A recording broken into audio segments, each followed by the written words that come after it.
So finally, you chose olive green. Are you happy with the result?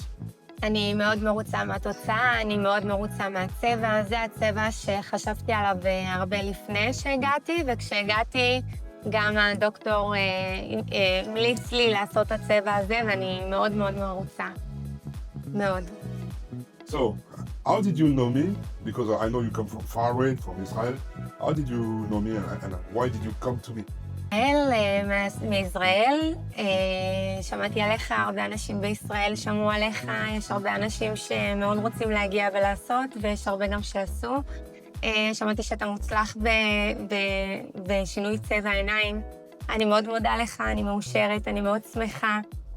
זה חלום שהגשמתי, ולא הייתי בוחרת רופא אחר. הגעתי למקום הנכון, אתם מאוד חביבים, אכפתיים, מהארץ עד לרגע זה. תמיד היה מענה, מהיר, ואני מאוד מודה לכם. מאוד מודה לך במיוחד, דוקטור.